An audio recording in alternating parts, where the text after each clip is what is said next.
And now, what's the relationship between LCM and GCD? LCM and GCD. Let's use our example 12 and 8 to find the relationship between LCM and GCD. Let's find by finding the factors of 12. The factors of 12. 2 here is 6. 2 here is 3.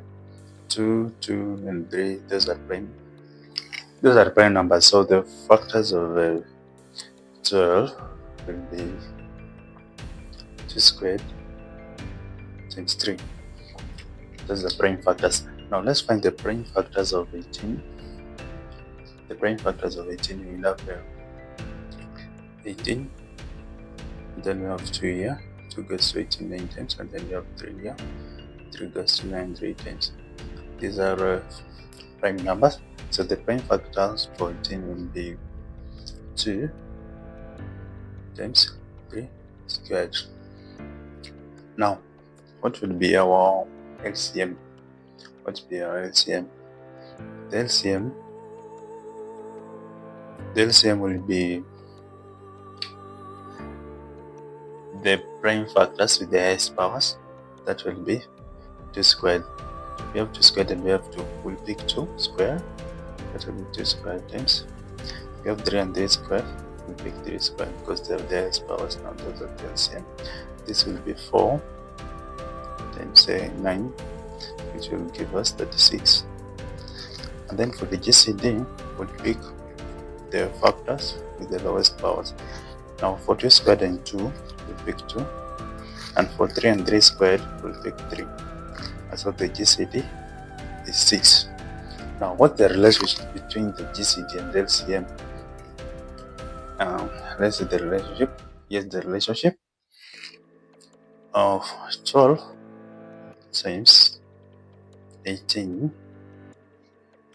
should be equal to the LCM and the GCD of 12 and 18. That is 12 and 18 should be equal to 36 times 6. 12 times 18. 12 times 18 is 216. And then 36 times 6 is 216. 216. So our conclusion is that for any two numbers, A and B,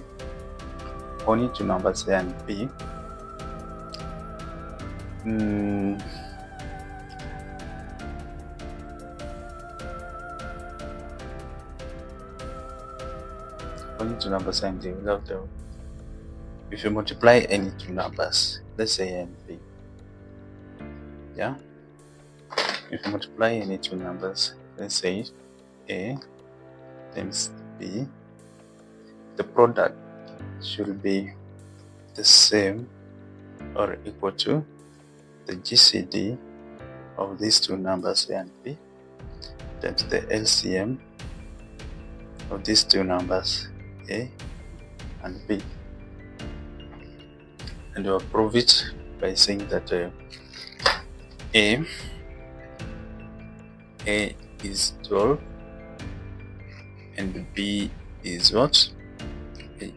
18. The same as the GCD of A and B is 6, and the LCM of A and B is 36. If you multiply this and this, you get 216, and they're the same. So this is the formula that gives us the relationship. A times B for any number, A times B equals to the GCD of A and B times the LCM of A